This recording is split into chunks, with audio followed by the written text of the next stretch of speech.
Hello, 102ers. As I started scripting this video, I was about a full page in before I realized what I was saying was actually going to be more useful next week rather than this week. Whoops. Yeah, we can all make mistakes. In any case, look for that lovely bit of knowledge next week, including a special cameo in our last week's video. Ooh, the chills and excitement, right? Okay. Now that we're through with that, let's chat for a minute about this week, shall we? You know the drill. Scroll down, find the 102 Masterclass schedule over here on the right-hand side, click on it, scroll all the way down to week 14, which as you can see is the beginning of Unit 4. And you can see that there are 5 documents to review this week and 2 assignments to submit. Before anything else starts, you need to know something very important. I cannot accept the final paper late. This due date is Sunday, April 21st, 2024 by 11:59 p.m. Eastern. No exceptions, no extensions, no excuses.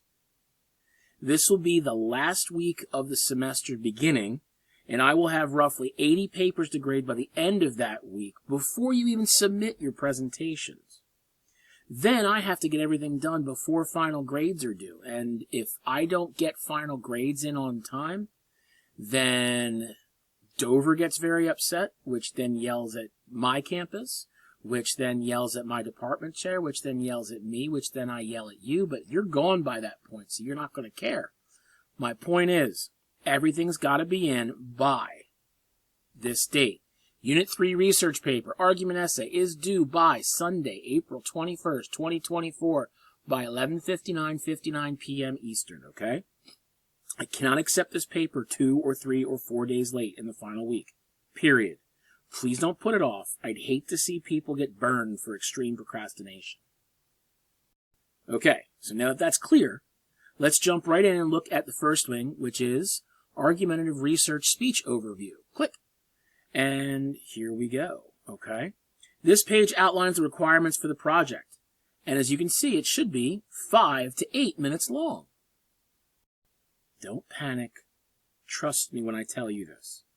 5 to 8 minutes when scripting your video out is very quick. There are so many times this semester that I think I'm killing it on time, and when I look down, I'm shocked to find out I'm already about 12 minutes in. Don't think 5 to 8 minutes is ridiculous, because it will go very quickly, and you won't even realize it. Anyway, anything under 5 minutes will lose you points. Anything grossly over 8 minutes will lose you points. By that I mean, if you're at 10 or 12 or 15, that's a huge problem. If you're at 8 minutes and 30 seconds, I am not going to quibble over 30 seconds. There's a sweet spot here, folks. Just be sure to hit it, okay? Now, as you look, you will be using this presentation to show what you found in the research paper. No, you will not be reading the research paper. This is not a Sunday afternoon in the children's section of the library where we sit cross-legged, listening to whatever the librarian is choosing us to entertain. Okay? You are presenting the highlights of your paper. As you can see, the powers that be provided these 5 bullet points for you to encompass in your presentation. As I will show you after we're through with all of this, I don't necessarily expect you to go point by point, but you can mix them around with your own attitude and personality, okay? So looking at all of these, make sure that you hit these points. Obviously, what is your topic? How'd you decide on it? What are 3 or 4 of your major research questions? What is your thesis statement? What were your claims and counter-arguments and rebuttal? What were 2 of the 3 of the most important things you found, okay? Those help a lot. One of the things I need you to understand is that we're talking about a presentation here, which means that you're trying to entertain as well as inform your audience. Think about my videos. Whether you connect to them or not, you know I'm trying to make you chuckle with my break-in gifs or my stupid comments. When I do a PowerPoint, I always include visuals to break up the block of text because I don't want the audience to think that they are being hammered by lines of text. They want to be entertained as they learn something. This is why that section is so important. Adding visuals. You can use a variety of techniques to keep your reader interested, but to make sure you cite things is important. Again, I'll attach a sample and explain it next week, but just stay with me. Clip art and other small pictures are always helpful, but make sure that they actually connect to whatever is already up on the slide. Use your best judgment to ensure that you are not being explosive.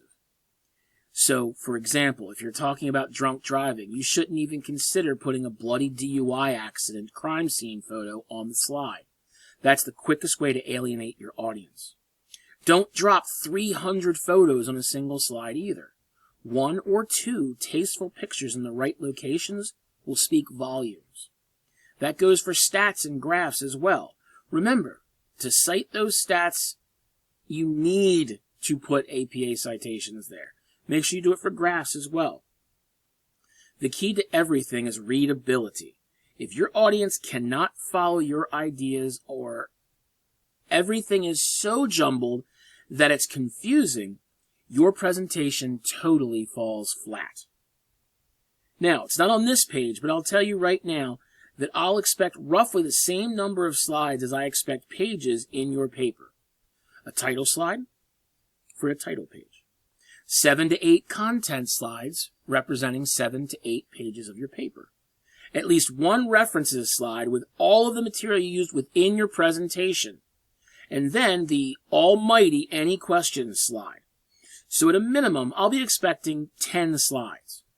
Since many of you skip the videos, I'll be sure to spell that out very clearly on the announcement as well. Okay? Now down here, we can click through and you'll see that outlining your speech and developing and all that, it's also mentioned right here. So, the next few pages, they're pretty much all commonsensical.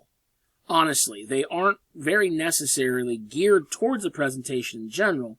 They're more lined up for your parts of the research paper, which we've already covered. For example, in how to begin a speech effectively, it takes care of the introductions and attention getters. Honestly, for this presentation, you'll want to introduce yourself first, then your topic. Once you establish the basics, yes, you'll need something interesting to get started. I always prefer the shocking statistic or statement, which down here in the attention getter, you have startling statement, same difference. But you might choose a third-person anecdote or historical review instead. It's up to you and what you think of your presentation and what it will require. I will say that many students use the opening question to nice effect. It makes the audience feel like they're part of the presentation rather than just an unwilling viewer. Going back to organizing the argumentative research speech, well, to me, it's kind of a bit of waste of time because you're going to organize your presentation the same way you organize your paper. Introduction, background, argument points 1 through 3, counter-argument, rebuttal, conclusion. Once you get through that, you don't really have to think much more. I don't think it's necessary that you needed an entire page to explain that bit of common sense. Then, keeping your speech moving, transitions and signposts, well, it's another way of talking about what we talked about last week with the Pennington Publishing blog and its skeletal layout. How do we move from one idea to another? Make sure that the transitions are chosen well and with forethought, and make sure that they fit your purpose. You may not be able to explain the reasons when you think one works better than the other, but you're going to still need some idea, even if you don't take any linguistics classes. But most of you are native English speakers, and you'll know which words sounds right and which ones don't. Put some thought into it. Finally, in citing sources in a speech, boom, there it is. It's the same way as it always was. If it's not totally your idea, you must cite it, now and forever. As you are presenting these supporting ideas in the speech, you can't necessarily spell out the in-text citations, so this is where the narrative citations come into play. This page is not bad at showing you what those could be like in the spoken word as you present your material, so take a look. Here Instead of saying Colson Whitehead says in his book, The Underground Railroad, you can try Colson Whitehead's Pulitzer Prize winning author says in his 2018 book, and there we have all of our information right here, author, year, okay? An article I found indicates that. Nope. In the March 16th, 2021 article entitled Vaccination Cards Become Golden Tickets, New York Times reporter Jennifer Steinhauer explains that. And then you can try the other two as well. It is very helpful. Now that the theory is done, let's talk about brass tacks, shall we? Let's go back to the schedule to see the assignments for the week. As you can see, we have 2 assignments for the week. The research paper that we have spoken about ad nauseum and the outline for your speech. As we've been working on the paper for weeks and weeks, you know exactly what to expect. Be sure it is on time, as I will not accept it late at all. Be sure to have 7 full pages of cited text.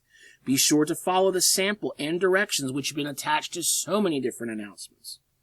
Please, you should have been working on this for over a month. So if you put it off, well, the chickens are coming home to roost, Bobby Boucher.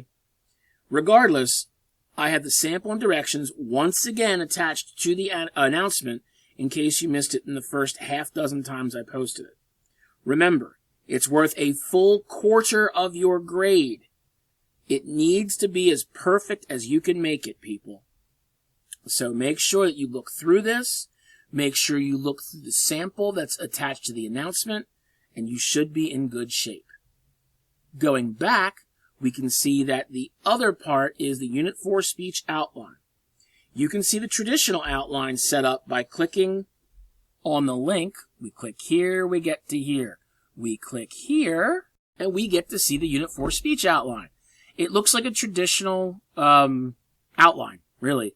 The hierarchical. Shows you the introduction, what parts have to go where, and so forth. It's really not bad. It's just kind of not completely finished. So if you treat this correct, you're actually going to be writing your script. You can plan ahead and start to come up with your own ideas right here. Just start filling in the blanks, and I'll take a look at it after you submit it. Once you get the template complete, the actual construction and execution of the presentation is quite easy. So just go through and kind of plug in the answers to these questions. Change the prompts to your ideas. And pretty soon you'll be finding out that you have your script in front of you. 2 weeks left, folks. Can you believe it? You've almost made it. For this week, you get your paper perfect and submitted. That's your main goal. Next, you do the outline. This will only help you. Once the submission is complete, put your feet up and relax, okay? You've earned it at least at this point. See you for our final week next week.